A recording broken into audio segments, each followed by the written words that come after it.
March 1944. The wind over the English countryside carried the smell of diesel and rain. Somewhere near the south coast, a young private named Jack Macy knelt beside a shape that should have been made of steel, but was instead nothing more than inflated rubber. It hissed faintly as he worked the air valve, tightening the seams with cold hands. Around him, rows of tanks, Shermans, or so they appeared, gleamed in the misty dawn. But anyone who got close enough would see the truth. They were balloons, tethered to the mud by ropes and the hope that the enemy would never notice. From a distance, they looked ready for battle. From up close, they looked ridiculous. And from the other side of the channel, through German binoculars, they looked real enough to die for. The Germans had already given the American strange unit a nickname, Die Luftdivision, the Air Division. Reports filtered through their intelligence channels describing columns of tanks that could vanish overnight, artillery batteries that made thunder but left no shell holes, and entire divisions that appeared on maps and then simply disappeared. At first, German commanders laughed.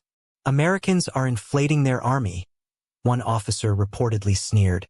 They thought it was desperate propaganda, an attempt to look stronger than they were. No one in the Wehrmacht could have guessed that this absurdity was one of the most daring deceptions of the entire war. The 23rd Headquarters Special Troops was officially created that January, but secrecy cloaked its existence so tightly that even other Allied soldiers didn't know it existed. On paper, it was an ordinary engineering unit.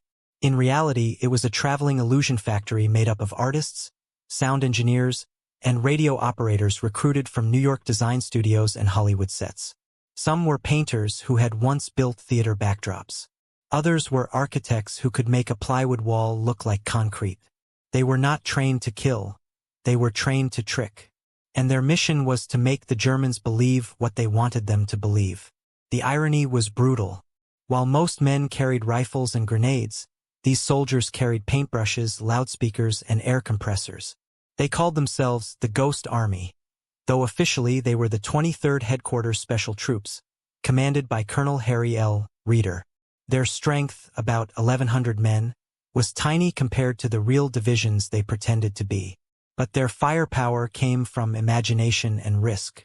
Each fake tank they inflated had to be placed under enemy observation, often just miles from the front lines. A single Luftwaffe reconnaissance plane could expose the entire illusion and doom the mission. Yet these men crawled through mud and shellfire to stake down rubber tanks and fake trucks, often knowing that if they were discovered, they would die as unarmed decoys. That spring, they practiced day and night. At a secret field near Dover, sound engineers tested recordings of tank convoys, mixing the clatter of treads, gear shifts, and shouted commands. The men adjusted the base frequencies so the rumble could carry 15 miles, bouncing off hedgerows and valleys. Radio operators rehearsed fake transmissions, using scripts that mimicked the style of real armored divisions. They spoke in code, reporting troop movements that didn't exist. Artists painted false insignia on the inflatable vehicles, changing identities with every mission. One day they were the 4th Armored Division, the next the 9th Infantry. They became masters of impersonation, moving their division across Europe like ghosts chasing a shadow war. Still, among the regular army, they were a joke. Real soldiers called them the Rubber Cowboys or the Balloon Boys. Some officers scoffed that the whole concept was childish, something dreamed up by Hollywood, not the U.S. Army. Even within their own ranks, the men felt uneasy. Was this truly soldiering?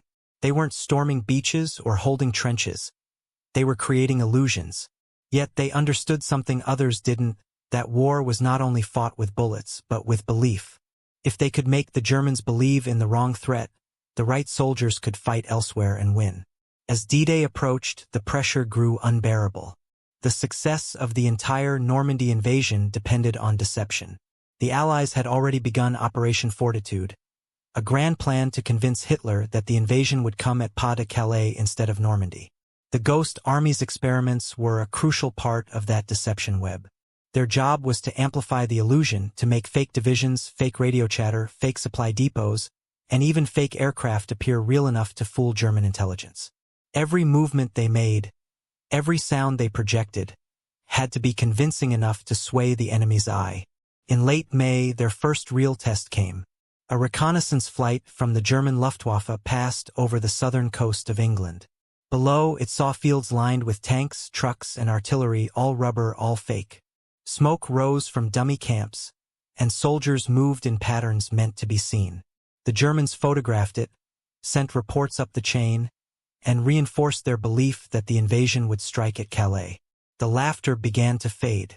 The Luftwaffe analysts couldn't explain how these formations appeared so quickly or why they moved at night, but the evidence seemed undeniable. The illusion had worked. The mockery had turned into confusion. But inside the ghost army camps, there was no celebration. The men knew that this was only the beginning. If even one German scout discovered the deception, it could all unravel. Inflatable tanks were fragile. A misplaced cigarette, a gust of wind, or a curious soldier's knife could puncture their secret. Every night they guarded their illusions like treasure. The sound of pumps filled the air, compressors hissing like snakes. The smell of rubber mixed with oil and fear. Some men slept under fake half-tracks, ready to dive for cover if the Germans fired artillery toward their ghosts. When they weren't inflating tanks, they were practicing theater. Literally. They studied how soldiers walked, how officers barked orders, how convoys looked when resting. They even staged fake arguments and discipline scenes to convince any nearby observers that this was a genuine division. It was acting with life-or-death stakes. One soldier later said, "It was the strangest war ever fought. You could die because your lie wasn't good enough." And people did die. Though rarely mentioned, some ghost army units came under artillery fire. At least a few men were killed or wounded setting up their inflatable decoys too close to the front. Their mission was to draw fire away from real divisions, and sometimes that meant they succeeded too well. They absorbed shells meant for someone else. Their courage was silent, hidden behind the secrecy of deception. By early June, the Ghost Army's work was integrated into the greatest trick in military history. While the real invasion force gathered at Normandy, German intelligence remained fixated on the phantom divisions at Calais. It was a triumph not of firepower but of illusion, a magician's hand redirecting an empire's gaze. And yet, as the D-Day landings began and real soldiers died on Omaha Beach, the Ghost Army continued their invisible war in the shadows. The rain over Dover turned into sunlight that June morning, glinting off thousands of rubber hulls that would never sail and tanks that would never fire. Somewhere out there, across the channel, the Germans still laughed, still convinced that the real blow was yet to come. They didn't know that those rubber tanks had already changed the course of history. They laughed at the balloons. They mocked the sound recordings and fake radios. But soon they would learn that imagination could be deadlier than steel. Because the ghosts weren't just playing war, they were rewriting it. They went to war armed with paint, sound, and lies. Germany laughed. Then entire divisions vanished. The most dangerous American unit didn't even exist. The first real challenge came when the Ghost Army crossed the Channel after D-Day. France was scarred, villages half-burned, roads cratered, the smell of cordite still thick in the air. The men of the 23rd Headquarters Special Troops rolled in behind real combat divisions, their trucks stacked not with ammunition but with rubber and canvas. The orders were strange. They were to look like the army that had just left. In the chaos of pursuit after Normandy, the Germans were desperate to know where the next attack would come. The ghosts would make them look the wrong way. Their first mission, near the French town of Brest in August 1944, almost failed before it began. The weather was brutal, high winds and torrential rain. Inflatable tanks sagged like dying whales. The sound team's recordings of M4 Shermans and half-tracks were ruined by the static of stormwater dripping onto the phonograph discs. The radio deception team, pretending to be the 6th Armored Division, struggled to maintain believable transmissions while moving. "We were trying to sound like hundreds of men," one operator said later, "when we barely had enough for a baseball team." The plan was to make the Germans think a major force was encircling the city from the north, drawing their attention away from the real attack in the south. But the night before the operation, one of the compressors failed. Half the tanks deflated. Men worked by flashlight, knee-deep in mud, reinflating their army while artillery echoed in the distance. If a German patrol stumbled upon them, it would have been over. But dawn came, And from the air, the deception looked perfect. German scouts reported new armored columns approaching Brest.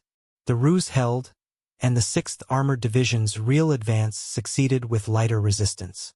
That success came at a cost. 2 sound engineers were killed when a stray shell hit a generator truck. The explosion tore through the illusion, rubber burning, hissing, collapsing.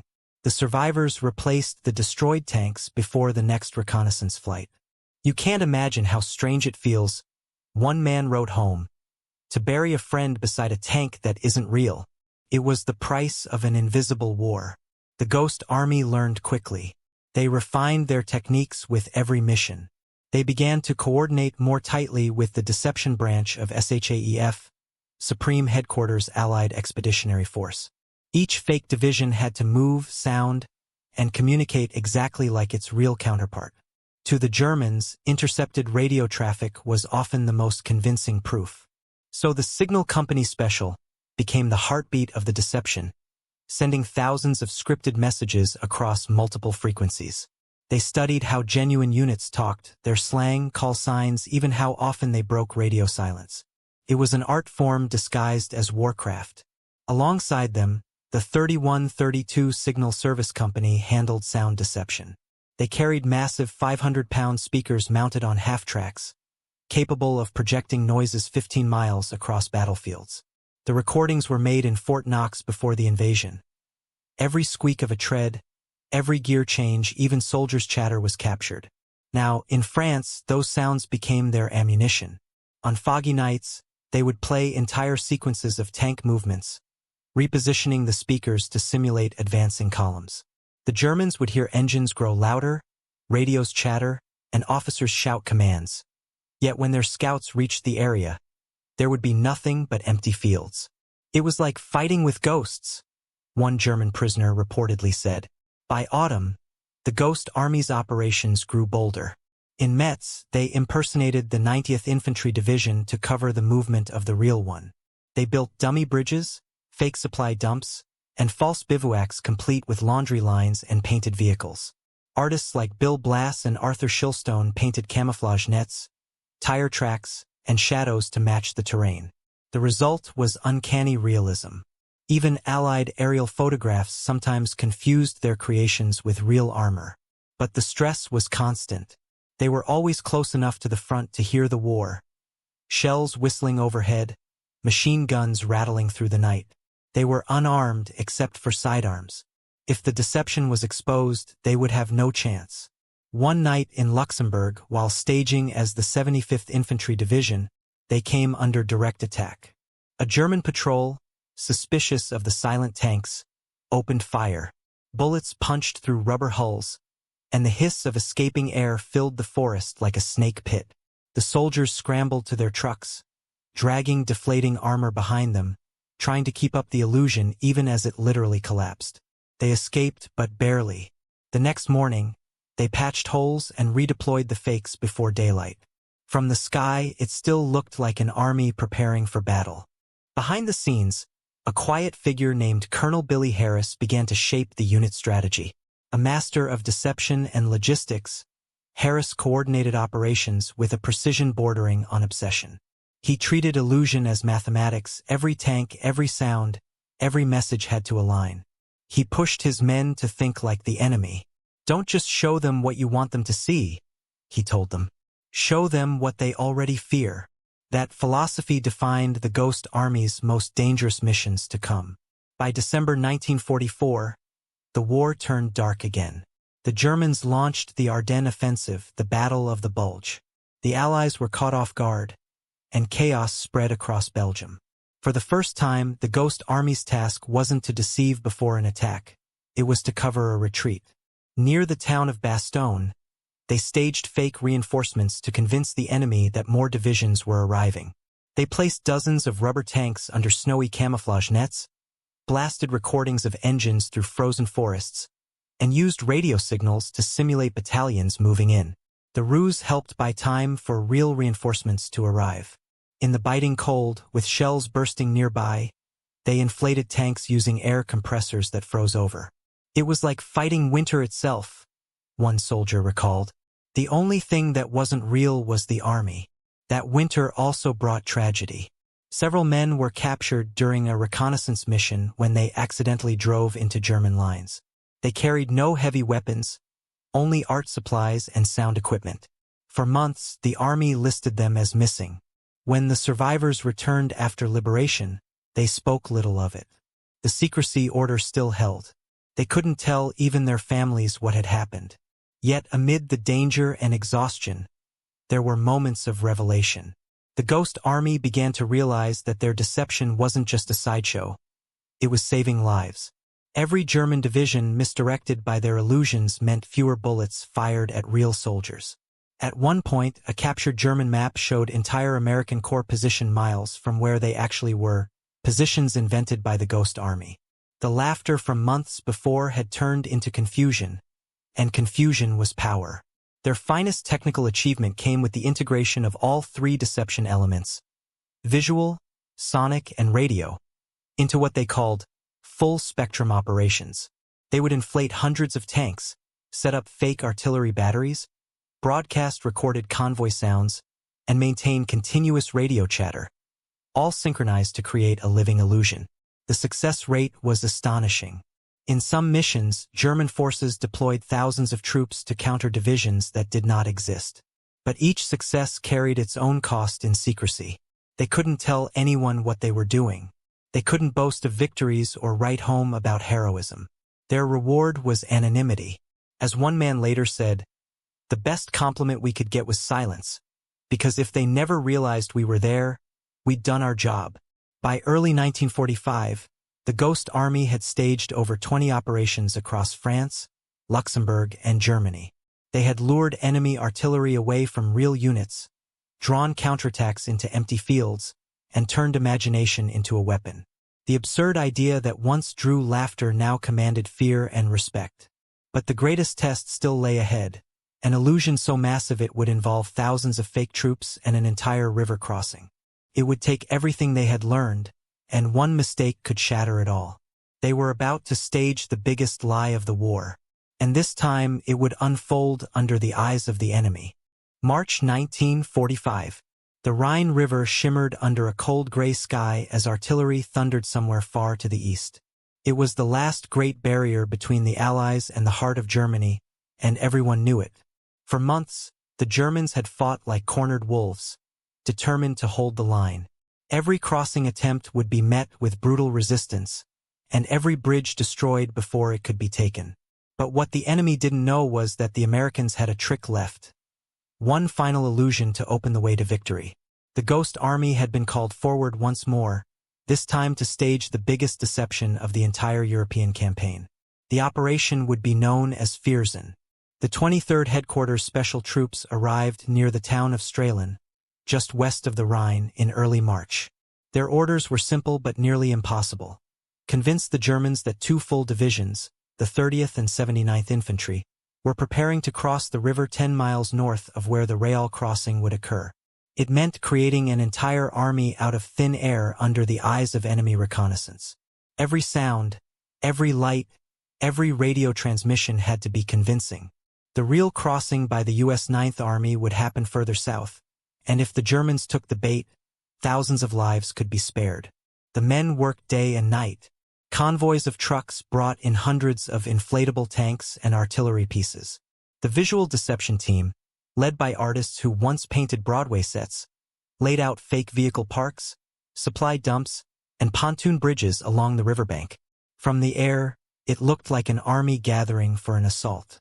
They even painted tire tracks in the mud and placed fake soldiers made of mannequins wrapped in spare uniforms. Smoke generators were positioned to mimic cooking fires and fuel depots. The goal was not perfection but plausibility, enough to fool a tired reconnaissance pilot scanning from thousands of feet up. Meanwhile, the sound deception crews prepared their symphony of war. They had perfected their recordings by now. The clatter of tank tracks, the grind of pontoon bridge construction, the orders shouted by officers, all played in carefully timed loops through enormous speakers.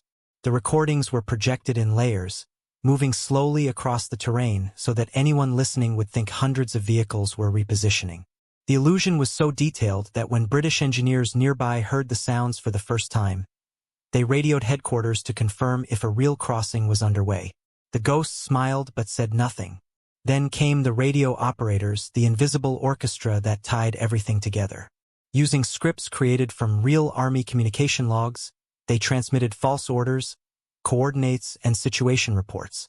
They spoke in the voices of non-existent officers, complete with regional accents and mannerisms.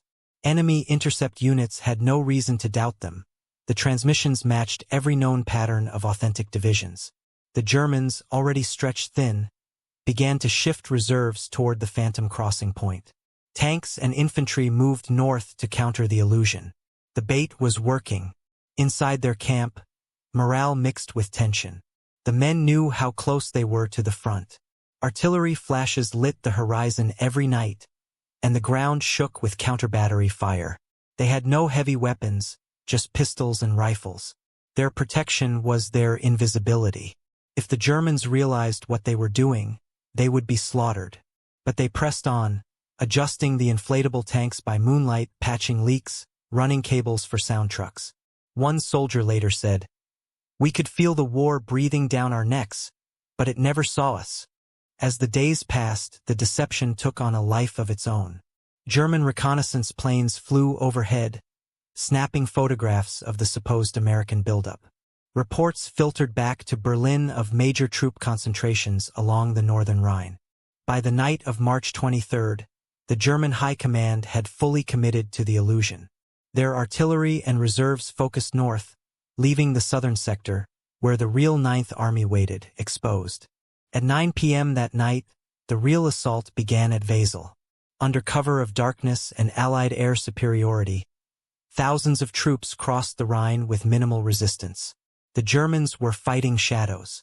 When the Ghost Army received confirmation that the Real crossing had succeeded, a quiet pride filled the camp. Their fake army had drawn enemy fire away from real soldiers. Every deflated tank and every echoing sound had meant lives saved. Colonel Reeder walked through the muddy field at dawn, watching the mist lift over rows of rubber tanks glistening in dew. "Gentlemen," he told his exhausted men, "you've just fought the most successful battle no one will ever know about." But they did more than deceive. They demonstrated that imagination could be a weapon sharper than any blade. The German prisoners captured in the following days were baffled. Several insisted they had fought off 2 entire divisions along the Rhine. One officer told his interrogators, "We heard the tanks, we saw the smoke, we shelled them all night, but they kept coming." What he didn't know was that he had been shelling air.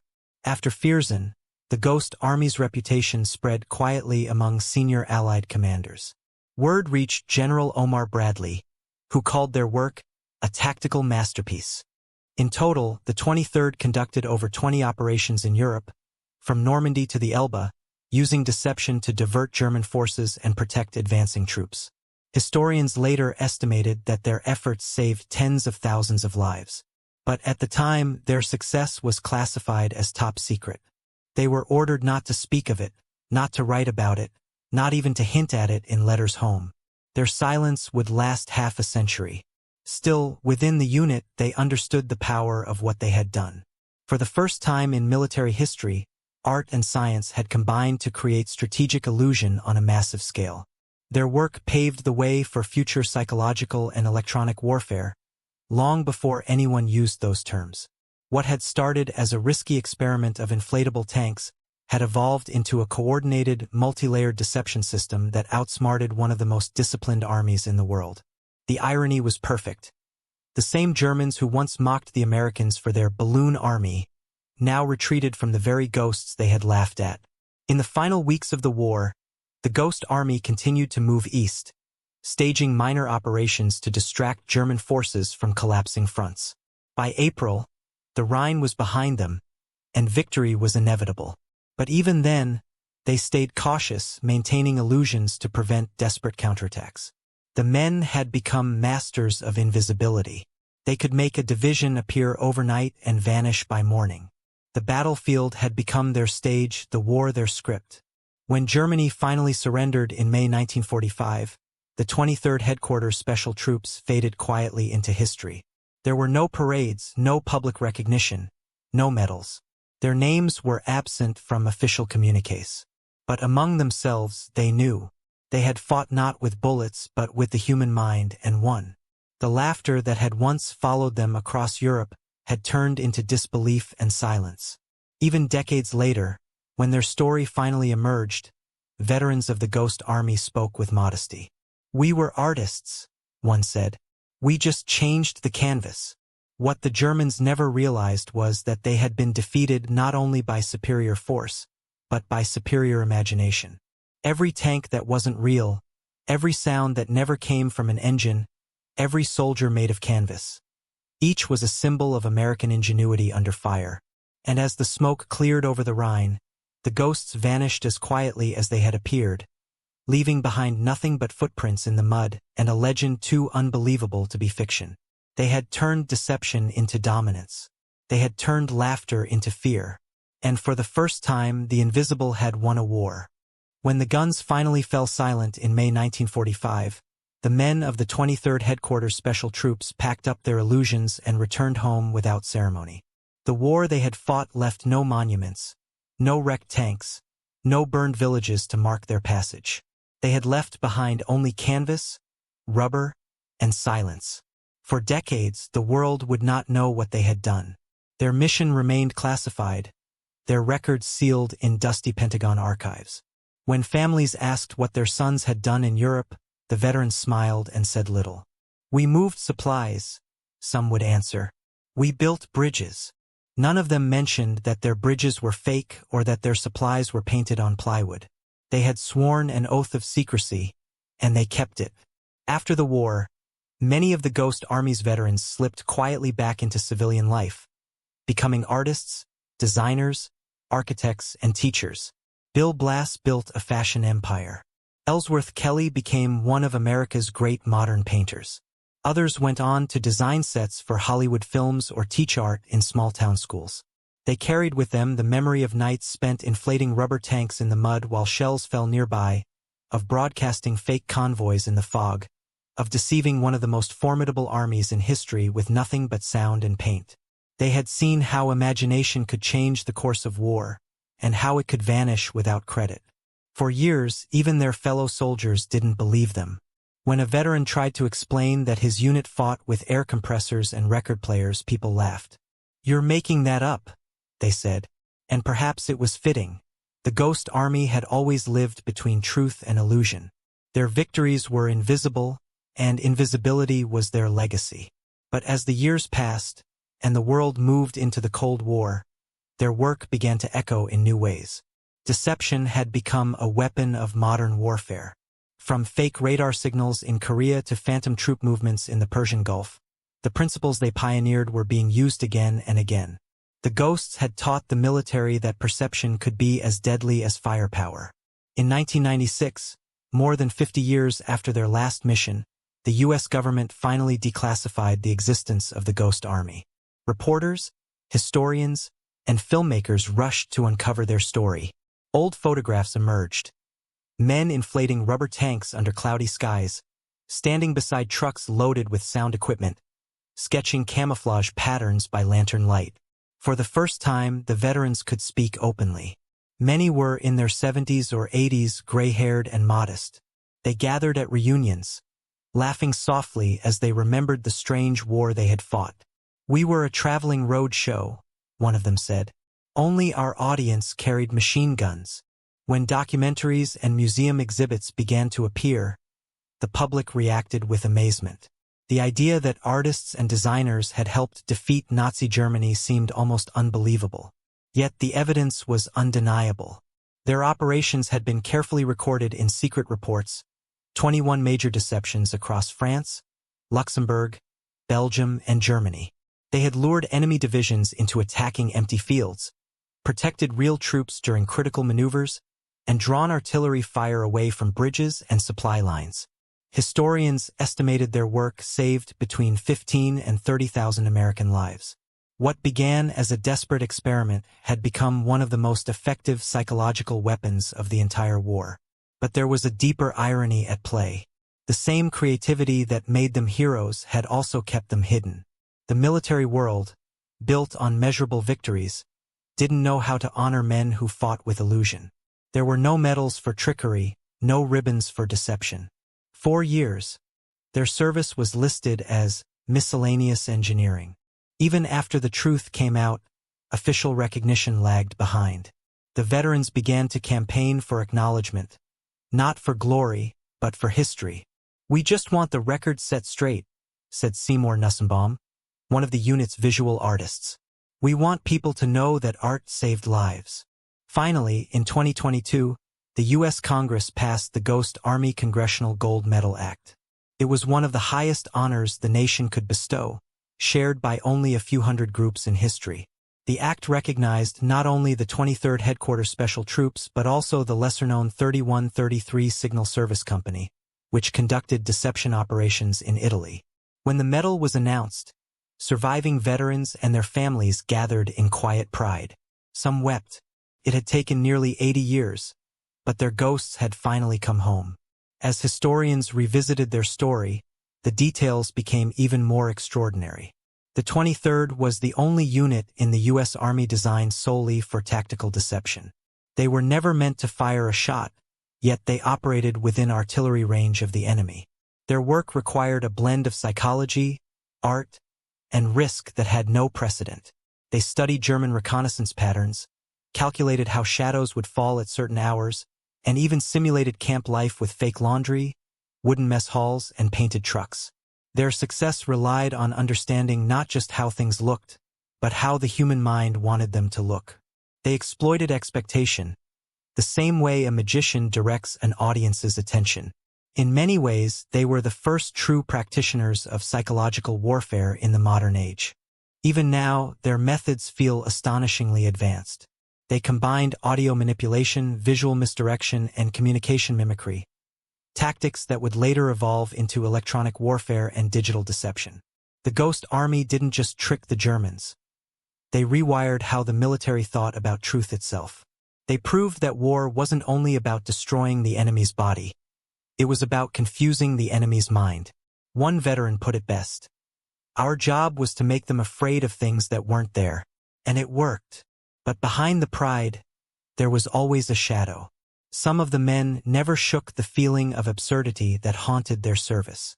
They had watched real soldiers fight and die while they played ghosts. They had risked their lives for illusions that vanished by dawn. "It felt strange," said Arthur Shilstone in an interview. "We were at the edge of the real war, so close you could feel it, but not a part of it. You'd see the flashes, hear the shells, and know someone was dying out there because of what we made them believe." That knowledge weighed heavily even decades later. Their victories were bloodless for them, but not for others. And yet, in the end, most of them came to see their mission differently. The Ghost Army had saved lives, not taken them. They had used creativity instead of destruction, deception instead of death. In a century defined by brutality, that was something close to redemption. Their story wasn't about war. It was about imagination, courage, and the strange ways humanity survives its own violence. As one of the last living members said at a memorial, "We proved that art can win a war. That's something worth remembering." Today, when visitors walk through the Ghost Army exhibit at the National World War II Museum or watch archival footage of their operations, they see more than rubber tanks and old film reels. They see an idea that truth can be shaped, that innovation can triumph over might, and that sometimes the best way to fight evil is to outthink it. The laughter that once followed them across Europe has become admiration. What was once mockery is now legacy. "They called us balloon soldiers," one veteran said in his final interview. "But our balloons saved lives." The line captures everything: the humility, the irony, and the enduring brilliance of the Ghost Army. It turns the old insult into a badge of honor. The same creativity that filled their decoys with air had filled the war with hope. In the end, their story isn't just about World War II. It's about the power of illusion, the courage of the unseen, and the fine line between truth and deception that defines human conflict. From fake tanks on the Rhine to digital misinformation campaigns in the modern world, their legacy echoes louder than ever. They were the first to weaponize imagination, and they did it for freedom. War, as Sun Tzu wrote long ago, is deception. But the Ghost Army proved that deception, when wielded for peace, can also be mercy. Which modern weapon, drone, algorithm, or illusion will be the next Ghost Army?